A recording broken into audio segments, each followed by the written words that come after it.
Você acabou de participar de mais uma aula de um dos nossos cursos do Seminário de Teologia, Vida Cristã, Palavra da Vida. Espero que tenha te abençoado, não só alargado o seu conhecimento teológico, mas que tenha também atingido o teu coração para que você possa, a cada dia mais, reproduzir a vida de Deus nas suas relações cotidianas. Se você ainda não é aluno oficial de um dos nossos cursos, se inscreva aqui no contato que vai aparecer do WhatsApp. Também nos siga nas redes sociais, se inscreva no nosso canal, compartilhe à vontade e Deus te abençoe. Aqui também, pronto, bora lá. Então, amados, só para fazer essa breve recapitulação, né, para a gente rememorar aí alguns pontos. Aliás, eu até gostaria de já, esses minutos iniciais, de estar até mesmo pedindo para que vocês, se quiserem, lógico, falar alguma coisa que ficou na memória da última aula, do finalzinho, alguma coisa assim. Até mesmo se ficou alguma dúvida, a gente já aproveita e já tenta esclarecer e pegar o que ficou na memória de vocês da última aula, até mesmo para eu saber de onde é melhor eu estar dando a continuidade. Alguém quer estar falando alguma coisa, dar uma pequena pincelada? Fala aí, André, a última coisa que você falou ficou na minha memória foi isso, né? Ou isso aqui que eu achei mais interessante e tal. Fiquem à vontade aí, né? Quiser abrir o áudio aí e falar, vocês que decidem aí. Ninguém? Estão com medo? Não estou avaliando ninguém, não vale nota. Tudo bem, amados, vocês que decidem aí. Se preferem assim, então vamos aqui na minha proposta inicial, né? Gostaria muito que vocês interagissem mais. Quanto mais vocês interagirem, mais a aula ela é enriquecida pelos comentários de vocês, pelos questionamentos e tudo mais, né? Mas bora lá. Então, na aula passada, até a aula passada, nós falamos do primeiro século da igreja, né? Atos dos Apóstolos, aquele período ali até o ano 67 aproximadamente, onde Paulo, o apóstolo Paulo, o capítulo 28 de Atos dos Apóstolos, termina com o apóstolo Paulo, né? Se nós lemos, inclusive já peço para que vocês possam estar abrindo comigo aí, o livro de Atos dos Apóstolos, que é o livro que relata o período da história da igreja, né? Essa história inicial, esses 3 ou 4, né? Essas 4 décadas. Então, por volta aí de 40 anos, o que o livro de Atos dos Apóstolos, ele vai narrando, ele vai descrevendo, tá? É bom lembrar que Jesus morre lá para o ano 37, aproximadamente. É curioso porque fala, como que Jesus morreu com 33 anos e você fala que foi no ano 37? Então tem alguma coisa errada nisso, né? Aparentemente tem. Houve aí na história, tá, uma confusão de um dos imperadores, né? Um dos papas, na verdade, ele foi organizar aí o calendário chamado Gregoriano. Então ele teve um erro lá de 4 anos aproximadamente. Quando a gente fala de história, nem sempre a gente consegue ser exato ali, firmar. Às vezes a gente vai ler um livro, tá lá o ano 102, aí o outro ano tá 104, 2, 3, 4 anos. Isso é aceitável, é tolerável. Nós estamos falando de 2000 anos atrás, né? E quando a gente pega ainda o Antigo Testamento, 3000 anos. Então são informações que elas não vão alterar em nada a credibilidade, a informação em si, né? Essa diferença de um historiador para outro historiador, mesmo porque nós não tínhamos esses relatos que nós temos, esses registros que nós temos hoje, né? Não era preciso. Até o tempo, quando você vai falar de tempo, de horas, a gente não tinha essa perfeição, cronômetro preciso, né? Se media com ampulheta, era o sol. Lembra do relógio de Acás, tão famoso lá no Antigo Testamento, né? Então não eram coisas precisas, tá? Então sempre que a gente fala de história, Antigo Testamento principalmente, e o Novo também, que é o que a gente está tratando, muitas vezes 2, 3, 4 anos, isso não é absurdo, tá? Estou falando daqueles que trabalham com a história em si. Então, Jesus, ele vive 33 anos e meio aproximadamente, né? Morre com 33 anos e meio aproximadamente, no ano 37, tá? Porque tem esses 4 anos aí de diferença. Então, Paulo, ele é decapitado no ano 67, né? Então, Atos capítulo de número 28, lendo com vocês aí, o último versículo de Atos dos Apóstolos, capítulo de número 28, versos de número 30 e 31. Olha só como diz aqui. E Paulo ficou 2 anos inteiros na sua própria habitação que alugara, e recebia todos quantos vinham vê-lo, pregando o reino de Deus e ensinando com toda a liberdade as coisas pertencentes ao Senhor Jesus Cristo, sem impedimento algum. Aqui Paulo estava em uma casa que ele mesmo alugou, porque ele ficou em uma prisão domiciliar.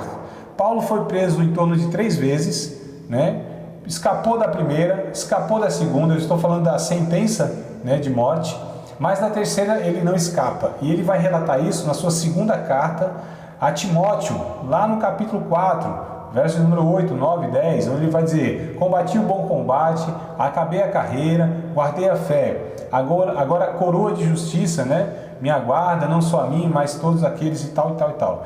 Então assim, no ano 67 ele de fato é condenado pelo Império Romano, ele morre decapitado.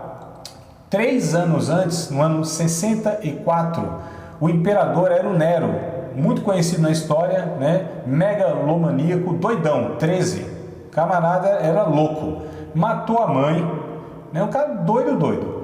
Então diz a história, isso não é nem questão de história da teologia, isso é história mundial mesmo, no geral. Diz a história que ele queria construir uma cidade, uma Roma muito maior do que aquela. Mas como que ele ia fazer isso? Então ele ia ter fogo em Roma, quase toda a cidade, não sei se tinha 14 bairros aproximadamente, tá? Não estou errando muito aqui. Roma tinha uns 14 bairros. Desses 14, 10 pegaram fogo e foram totalmente destruídos, ficaram apenas 4, ou seja, a cidade toda foi devastada, foi destruída. Então, o que ele fez? Já aproveitando aquele momento onde os cristãos já eram perseguidos, tá certo? Naquela ocasião, em Roma, inclusive, a sede do Império, ele acusa os cristãos de atear fogo em Roma. Então, aí começa aquela perseguição ferrenha mesmo. Matava-se assim aos montes.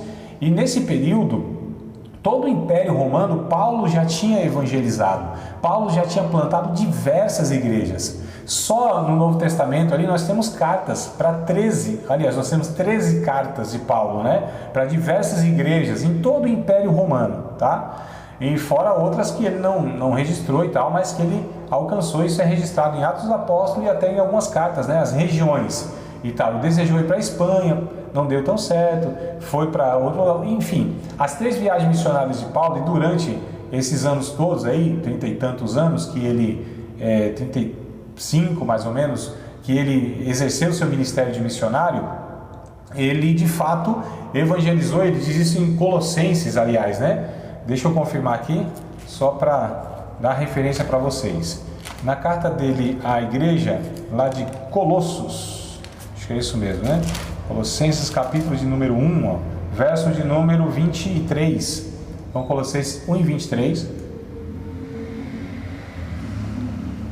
Ele diz assim: se na verdade permanecerdes fundados e firmes na fé, e não vos moverdes da esperança do evangelho que tendes ouvido, o qual foi pregado a toda criatura que há debaixo do céu, e do qual eu, Paulo, estou feito ministro. Então ele relata aqui que o evangelho, inclusive não só por ele, mas ele foi o principal plantador de igrejas. Lógico que isso vai se desdobrando. Paulo prega em tal cidade, planta lá a igreja de lá, sai pessoas também que vão para outros lugares. Não é que Paulo tinha pregado para todas essas pessoas, ele pregou indiretamente porque foi ele que plantou as igrejas, e dali foram derivando outros cristãos, outros missionários que foram se espalhando também. Mas ele é o principal. Mas ele relata aqui que o evangelho foi pregado a toda criatura, olha só, em todo mundo conhecido daquela época. Então até aqueles que pensam assim, mas para Jesus voltar, a Bíblia não diz que o evangelho tem que ser pregado no mundo todo? Sim, já foi. Então se é para cumprir esse texto, Paulo já está dizendo que foi cumprido no mundo conhecido da época, claro, Depois foi se descobrindo aí outros continentes e tal, mas se é para ter esse versículo, a exigência de cumprimento, já teve aqui, já se cumpriu, todo mundo já foi pregado, o mundo conhecido. Então assim, já tinha cristãos espalhados pela África, Europa, Ásia Menor, né, que é chamado, todo o Oriente que nós conhecemos hoje, enfim, todo mundo conhecido, todo o Império Romano, o Evangelho já tinha sido pregado. Então os cristãos já estavam espalhados por todo o mundo. E o Império Romano agora persegue esses cristãos a partir do ano 64, 3 anos antes de Paulo morrer decapitado como mártir. Começa então essa perseguição muito grande, tá? Paulo morre, Atos capítulo 28 nós lemos 30 e 31, ele morre mas pregando o Evangelho, né? E aí começa então o segundo século, tá?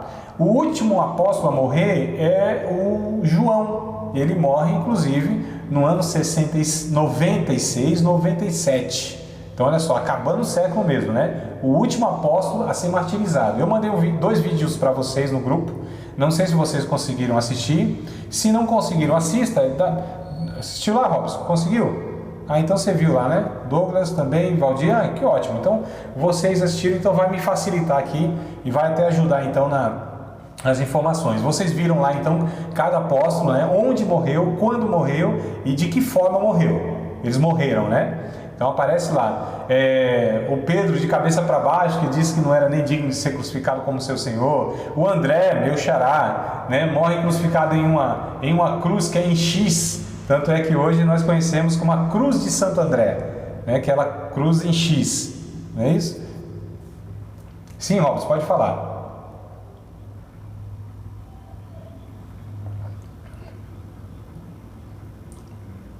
Sim. Uhum.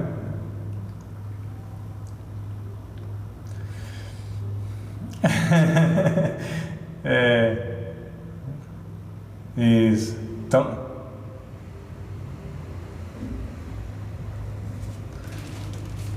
vamos lá, ótima pergunta. Obrigado pela observação, hein, Robson. Tá vendo como vocês... Eu não ia trazer essa informação nunca, se vocês não me perguntassem. A Bíblia, o Novo Testamento, vai falar em torno de 16 apóstolos, tá? 16, alguns acreditam que até 19.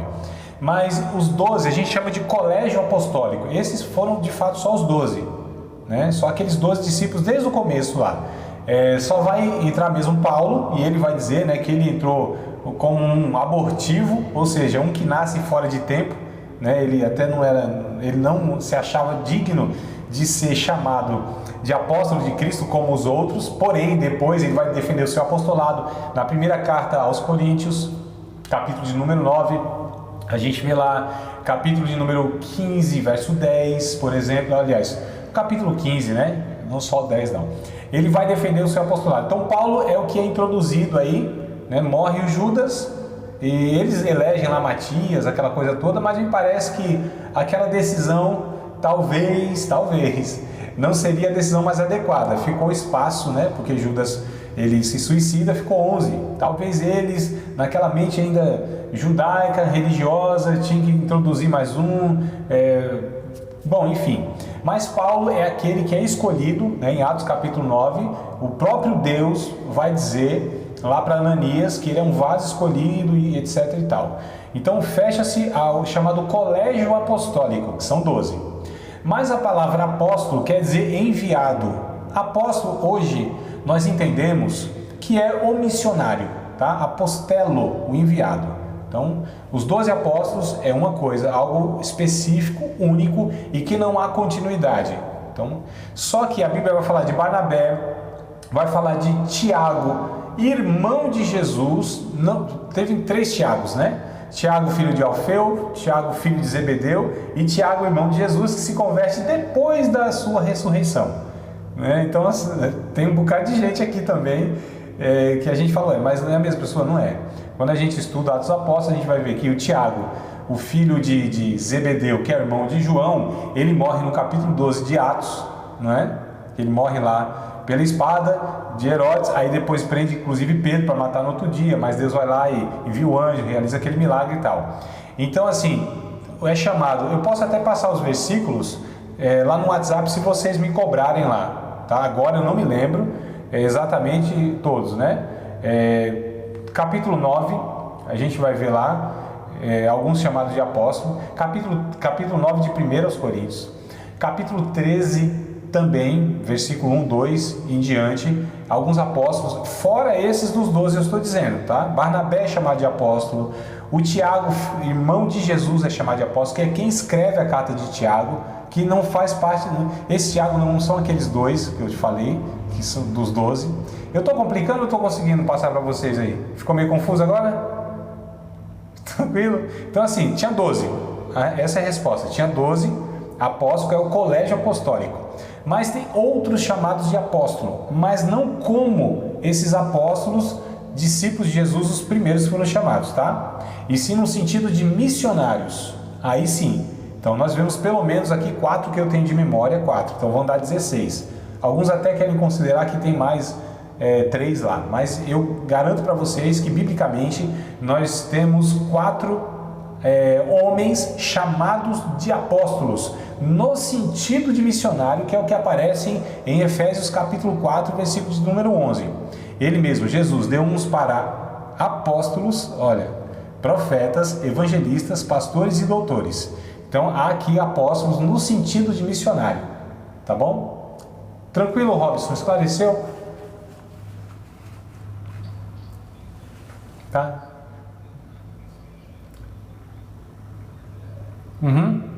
Fica à vontade.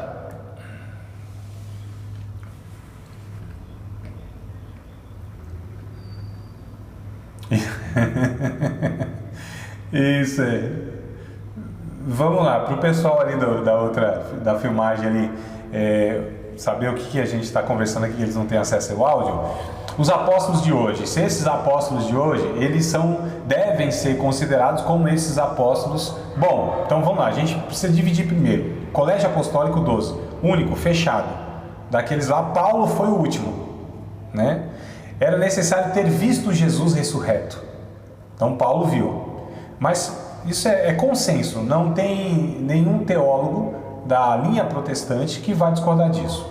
Eu digo os teólogos reconhecidos, sérios e tal. Então os 12, fechado. Os outros apóstolos, que é o Efésios capítulo 4, verso 11, né?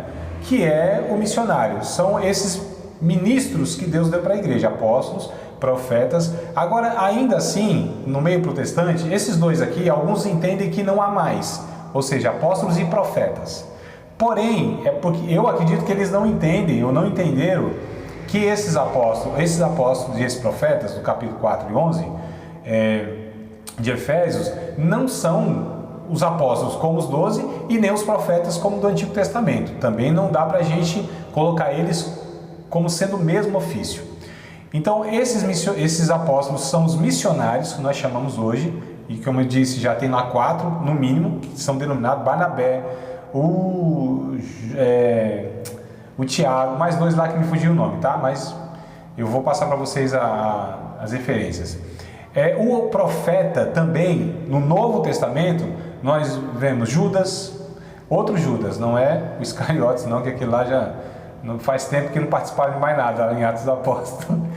A gente tem o próprio Barnabé, a gente tem Paulo dizendo que ele também exercia. Ágabo nós temos, né, como profeta. O profeta no Novo Testamento, ele é tido como esse pregador itinerante. Apolo, então profeta no sentido de pregar a palavra de Deus, tá? Que é o pregador, hoje chamamos de itinerante. Só para esclarecer aqui por que alguns acham que não tem mais esses dois aqui, que eu acho incoerência. Porque se Deus deu para a igreja, deu todos. Por que só deu 3 para a era da igreja toda e 2 em algum momento não deu mais? Então, para mim, na minha opinião, isso está válido, isso está atual, né? Esses 5 ministérios do capítulo 4, verso 11 de Efésios.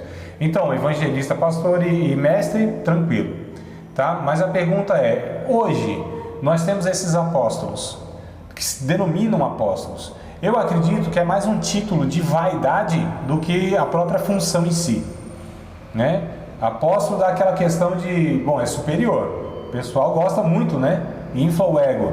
Tanto é que hoje as pessoas, os líderes, não se contentam mais com o título de pastor, né? Buscaram bispo e buscaram apóstolo, nessa ideia hierárquica, Isso para mim é uma distorção absurda, total, da ideia bíblica, inclusive de ministério, né? Então o bispo, o pastor, o ancião e o presbítero, esses 4 termos, refere-se à mesma pessoa, tá bom? A mesma. O apóstolo Pedro, por exemplo, em 1 Pedro capítulo 5, ele era apóstolo, mas ele tinha uma função de pastoreio. E ele fala, eu que sou presbítero com vocês. Ó, então, presbítero, mesma coisa.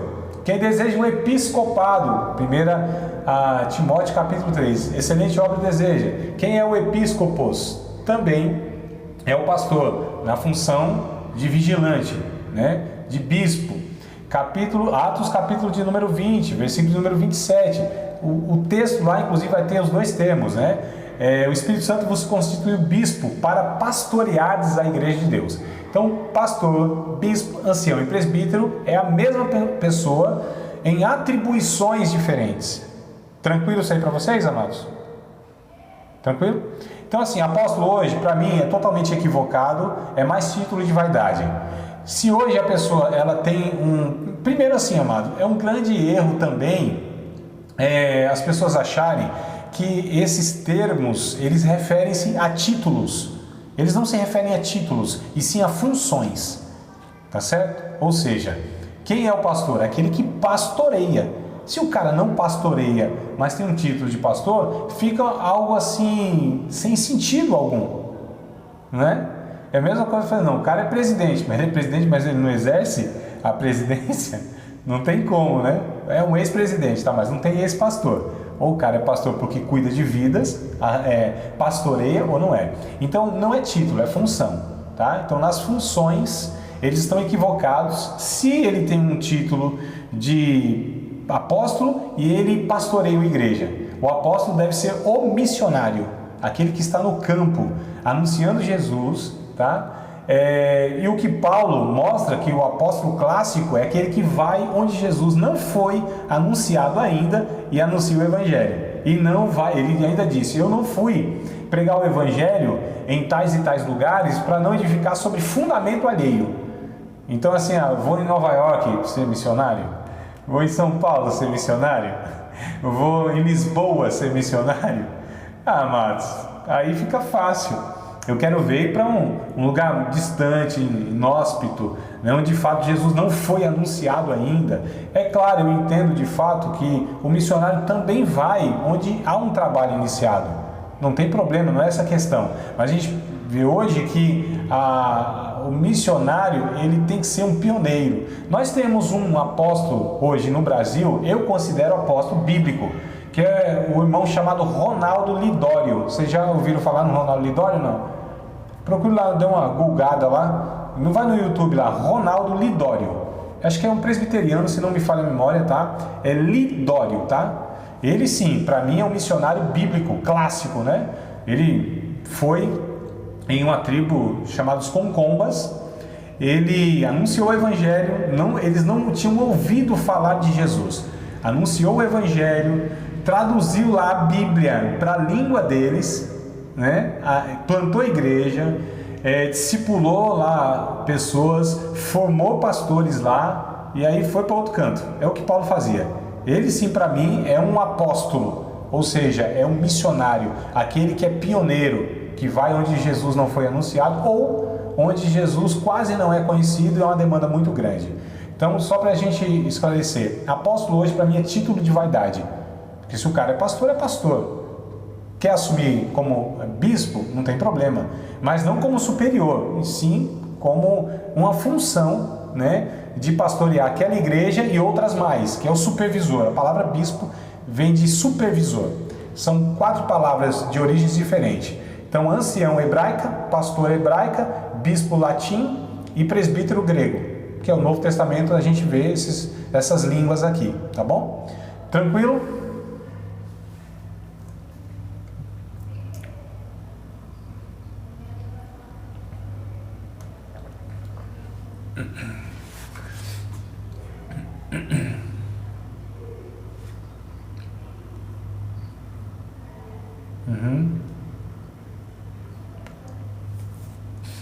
Exato.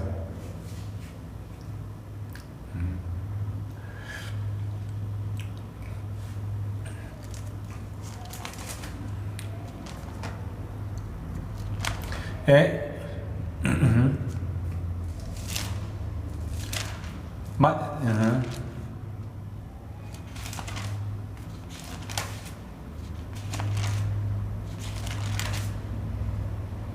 Sim.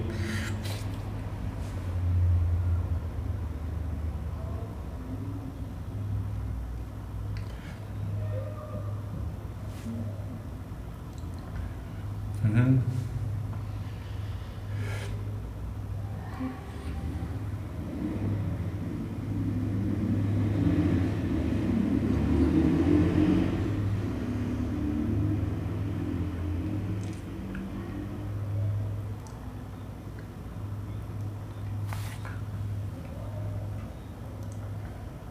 Uhum. Aí a gente vê a diferença dos apóstolos de Cristo, como eles morreram, como eles viveram. Que diferença, né, amados? Que diferença. Então, apóstolo hoje, como eu falo, é título de vaidade. Apóstolo hoje é mais uma questão mesmo de marketing, mais uma questão mesmo, não tem nada a ver, porque a gente pega os apóstolos de Cristo, como eles morreram, como eles viveram, como eles eram simples. O próprio Pedro, aqui em 1 Pedro capítulo 5, é bem interessante, vou ler para vocês aqui, ó, pelo menos até o verso 4. 1 Pedro 5, verso 1 ao 4. Aos presbíteros que estão entre vós, admoesto eu, que sou também presbítero com eles, e testemunha das aflições de Cristo e participantes da glória que se há de revelar. Verso 2. Apacentai, ó, aos presbíteros, ele está dizendo, e ele fala, eu sou presbítero também com vocês. Apacentai o rebanho de Deus que está entre vós, tendo cuidado dele, não por força, mas voluntariamente, nem por torpe ganância, mas de ânimo pronto, nem como tendo domínio sobre a herança de Deus, mas servindo de exemplo ao rebanho. E quando aparecer o sumo pastor, alcançareis a incorruptível coroa de glória. Então a gente percebe que há um equívoco absurdo. Só que é interessante nós entendemos como nós chegamos aqui. Por que há essa mentalidade? Bom, existe uma série de equívocos, mas eu quero voltar para pegar a questão histórica, tá bom? Que eu acho que é muito interessante para a gente entender como que nós chegamos onde nós estamos, nessa mentalidade, nessa estrutura toda, nessa mente hierarquizada da igreja. Isso teve um princípio, não foi do nada. E onde começou isso? Isso começa lá atrás. Então, só para a gente não dar o salto, né, histórico, primeiro século, os apóstolos morreram, tá bom? João foi o último, 96, 97 depois de Cristo. Paulo já não existia mais. A cidade de Jerusalém, no ano 70, foi queimada, toda ela destruída, né, pelo Império Romano, general Tito. Então o povo começa agora, os cristãos, a serem perseguidos em todo o Império. Primeiro século, morrem muitos e muitos cristãos no chamado Coliseu, né, onde vocês viram lá em algum vídeo. Aquele anfiteatro Flaviano, né, aquele Coliseu famoso lá da Itália, lá em Roma. Então ali era um teatro e havia os espetáculos. Nesses espetáculos, os cristãos eram colocados como, de fato, um espetáculo, né? Só que eles eram mortos ali por animais, leões e tudo mais, criança, bebê, velhos, mulheres, enfim. Os cristãos morriam aos montes. Na época de Nero, como eu disse, que foi ateado fogo, começou uma perseguição enorme aos cristãos. Eles começaram então a matar muitos cristãos, a ponto de faltar madeira em Roma, porque não tinha tanta madeira para crucificar tantos cristãos, que eles matavam crucificados, mortos, queimados. Eles colocavam à noite nas ruas de Roma os cristãos, né, como tochas humanas para iluminar as ruas de Roma. Enfim, amados, centenas, milhares e talvez até milhões de irmãos foram morrendo nesses 3 primeiros séculos. Como esses irmãos viviam? Eles viviam a chamada igreja clandestina, ou seja, nas covas, né? Eu vou mandar outro vídeo para vocês de um arqueólogo, ele vai mostrar então como eram essas covas. Aquele livro lá, irmãos, vai cair a conexão aqui, vocês conectam de novo aí, tá bom? Tranquilo? Daqui uns segundinhos aí vai cair de novo, cair a conexão. Mas vamos lá. Então eles viviam aí nessas catacumbas de Roma, né? O título do livro. tá? Nas covas, eles viviam aí como clandestinos, como marginais, como, segundo o Império Romano, como pessoas assim criminosas até mesmo, é o que eles eram considerados, ou seja, eram presos, torturados e mortos pelo simples fato de confessarem Jesus como Senhor deles. A gente precisa lembrar que o título, né, que os imperadores romanos tinham era de fato Senhor. Eles se consideravam deuses, né? Então a palavra lá era Kyrios.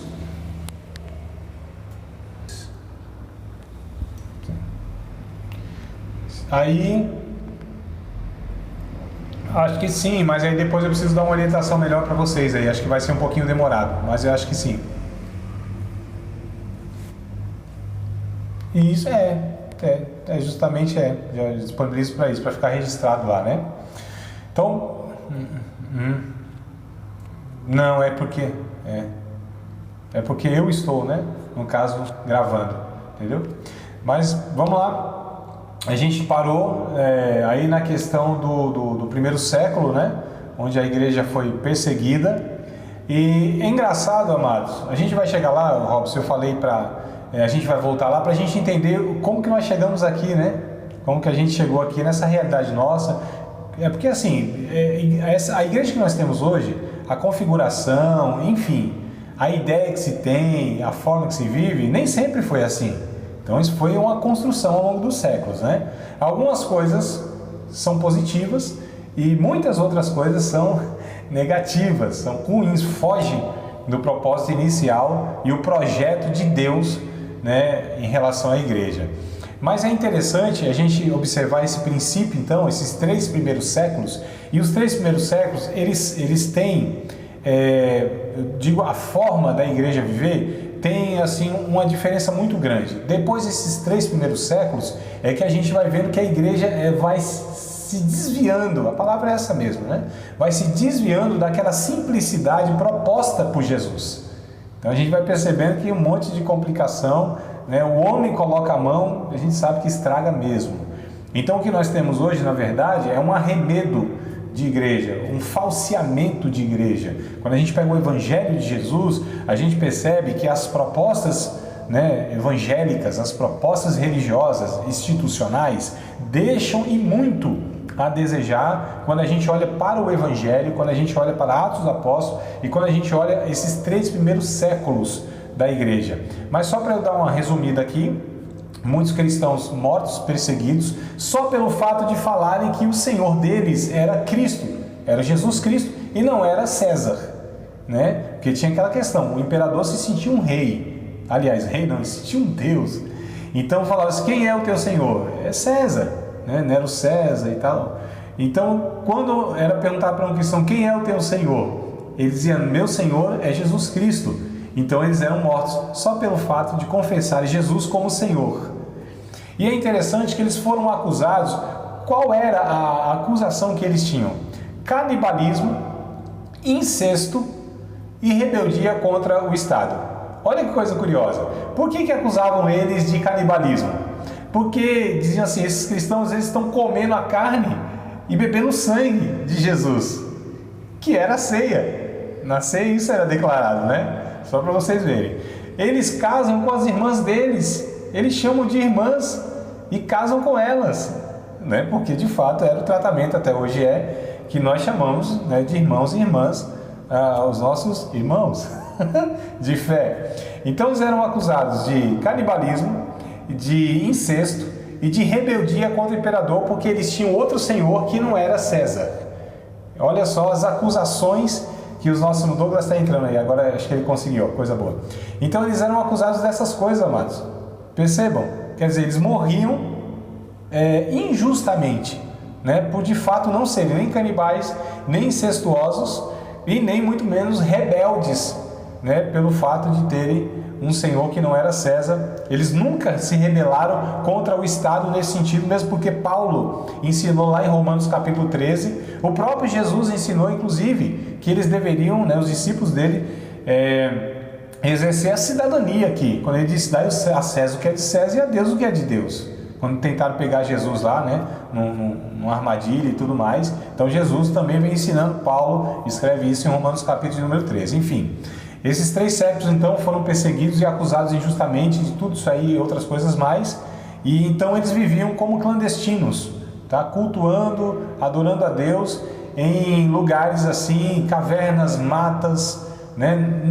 A igreja em 3 séculos não construiu um prédio, um tijolo, uma casinha para chamar de igreja. A igreja era de fato a convivência desses irmãos em lugares diversos, onde eles se reuniam, 2 ou 3 lá. Opa, deixa eu ver um negócio aqui que... Ô, amado, só um momentinho aqui. Deu... Então, queridos, a questão dos irmãos, né? Foi aqui que eu acho que eu parei. A questão dos irmãos, eles eram mortos aos montes de uma forma injusta, acusados de coisas que não tinham procedência nenhuma, né? Então, os 3 primeiros séculos, foi aqui que eu parei, que eles não construíram nada. Os irmãos, eles se reuniam nas casas, nas praças, como era o começo de Atos dos Apóstolos, depois dessa perseguição, então nas matas, nos lugares mais inusitados possível, tá? Então eles viveram assim, tem lá diversos registros, né? Tinha galerias em Roma, né? Por toda a cidade, e as catacumbas, né? Elas eram subterrâneas.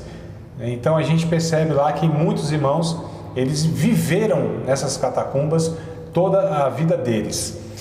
Um fato curioso também, como eles não podiam, né, publicamente estar se identificando, senão com certeza descoberto eram mortos, para um identificar o outro, né, tinha uma grande aglomeração de pessoas, e vocês sabem que ainda, né, não tinha pavimento, não tinha asfalto, tinha algumas estradas que Roma tinha construído, claro, mas não eram ruas, né, pavimentadas como nós conhecemos hoje, então era terra. Então via-se assim, numa grande aglomeração, quando um irmão queria se comunicar com o outro, ele ia lá na terra e fazia um risco, é que eu estou sem quadro aqui, fazia um risco assim, um arco, sabe, um arco, fazia um arco, né? Fazia isso aqui, que eu também deixei caneta tudo aí. Fazia um arco assim, ó. Imagine comigo um arco, dessa forma, tá? E aí vinha o outro na terra, né? Vinha o outro e fazia o arco ao contrário, assim, ó. O que dava isso? Um peixe, né? Se você colocar um arco aqui e outro arco aqui, ó, dá um peixe, que é o símbolo do cristianismo. Então o cristianismo tem 2 símbolos históricos, né? Aqui, ó, opa, aqui para cá, aqui a cruz, aqui a cruz. A cruz aqui, ó, por isso que eu gosto muito, né, e uso bastante, a cruz e o peixe. Foram 2 símbolos, né, em toda a história até hoje, que os cristãos usaram para representar então a fé, né, a fé evangélica. E é interessante então que esses irmãos, eles foram perseguidos e viveram dessa forma. Constantino, o imperador, na época, ano 312 aproximadamente, Constantino, ele vendo, então, mesmo os cristãos sendo perseguidos, mortos, mas não paravam de crescer. Por quê? Eles eram colocados aí nesses shows, né, lá nos teatros, tudo como mártires e tudo mais, mas quando morria um cristão, olha como o tiro saiu pela culatra. Satanás sempre perde, não tem jeito de ganhar uma, né? Tentou fazer isso lá no Egito, lá no livro de Êxodo, capítulo 1, por exemplo, verso 11 ou 12, se não me falha a memória. Quanto mais o povo era escravizado, torturado, o povo era castigado, mais crescia e se fortalecia. Está escrito lá em Êxodo, nesse período onde também o povo de Deus foi escravizado, né? Perseguido e morto também. Lá em Números, capítulo de número 22, 23 aproximadamente, onde Balaão contrata Balaque, aquela famosa história, para amaldiçoar o povo de Deus, não teve como amaldiçoar, porque o povo era bendito, a bênção de Deus ninguém consegue reverter, nem mandinga, nem macumba, nem feitiçaria, está tudo escrito lá isso aí. Contra o povo de Israel não vale nada disso, não vale, meu irmão. Então por isso que hoje crente tem medo de gato preto, frango na encruzilhada, nome na boca do sapo, todas essas coisas é uma bobagem, né? Nós somos guardados pelo sangue de Cristo, não há maldição que seja mais poderosa do que a bênção de Deus, é impossível um cristão ser atingido por essas questões aí. Então vamos lá. Lá, o que o Balaão viu então? Aliás, o que o Balaão, que era o profeta, disse para o Balaque, que era o rei que contratou ele, né? Profeta que gostava de qualquer semelhança é mera coincidência com os tempos de hoje, né? Então, o profeta disse assim, olha, com esse povo não tem como amaldiçoar, porque ele é bendito de Deus. Mas faz o seguinte, convida eles aí para uma festa chamada de Baal Peor. Contextualizando, não forçando muito, tá? Mas seria mais ou menos um carnaval, festa de orgia, aquela coisa toda. Quando isso acontece, o povo de Israel cai nessa festa, nessa armadilha, aí o próprio Deus, né, que é santo, veio com a sua justiça e veio com a sua punição diante daquele pecado. Então Satanás, ele entendeu que não tem como de fato você vencer o povo de Deus a não ser levando ele a pecar. Essa é a questão. Mas aí o que acontece? Naquele tempo, então, o Satanás perseguindo, né, por meio de Roma, aquela coisa toda, e o povo só crescia. O Constantino, ele teve uma sacada. Ele falou, bom, ele era um político fantástico, amados, um dos maiores políticos que o mundo conheceu, o imperador Constantino. Ele viu que aquele povo, então, crescia e o império dele estava, na verdade, minguando, né? Então o que ele pensou? Vou trazer esse povo para me apoiar. Ele se declara cristão. Nunca teve um relato que ele de fato se converteu ao evangelho. Nunca, né? Sempre foi político, né, irmão? Político. Então, busca os seus próprios interesses, né? É isso que eu quero dizer aqui. E aí, ele tem uma história lá famosa, mas parece essa história aí é só história mesmo de carochinha, né? Que ele teve um sonho, e nesse sonho ele viu ele teve uma visão e no céu aparecia uma cruz. Olha só, ele teve a visão de uma cruz. E ele no sonho disse que ouviu o seguinte: por esse símbolo vencerás.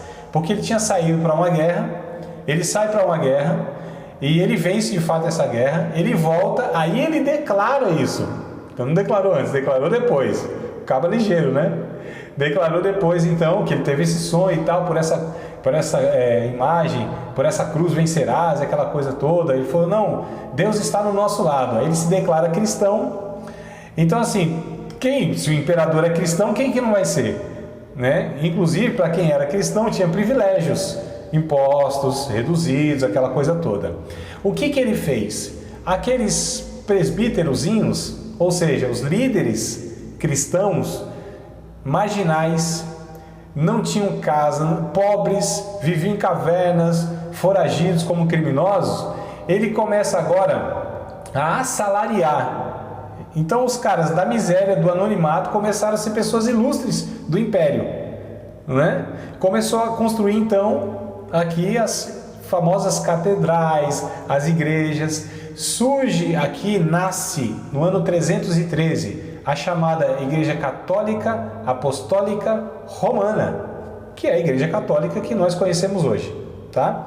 Só que nessa Igreja Católica Apostólica Romana, o Constantino disse o seguinte: não tem problema, você que tem a sua religião tal e tem a sua crença assim assado, pode vir para a igreja. Você que acredita nesse Deus, isso aqui, imagem, aquela coisa toda, pode vir para a igreja. Aí que nasce essa Igreja Católica Apostólica Romana, cheio de elementos pagãos, ritos pagãos, né? Objetos pagãos. E aí ao longo do século foi sendo só acrescentado relíquia de fulano, relíquia de cicrano, esse aqui é do santo tal. Aí foram construindo então um monte de pagãos, né? Cada um trazendo para essa igreja as suas crenças. Então virou essa bagunça, né, que o catolicismo se tornou. E aqui então nasce o chamado cristianismo, amados. Então o cristianismo, ele nunca foi criado nem por Jesus, nem pelos apóstolos e nem pelos cristãos ao longo dos 300 anos ou dos 3 primeiros séculos. Nenhuma igreja, nenhuma capela, nenhum prédiozinho foi construído por esses cristãos. Nasce aqui o cristianismo fundado pelo Constantino, que nunca se converteu, e aquele povo do império, mas assim, a grande maioria nunca se converteram.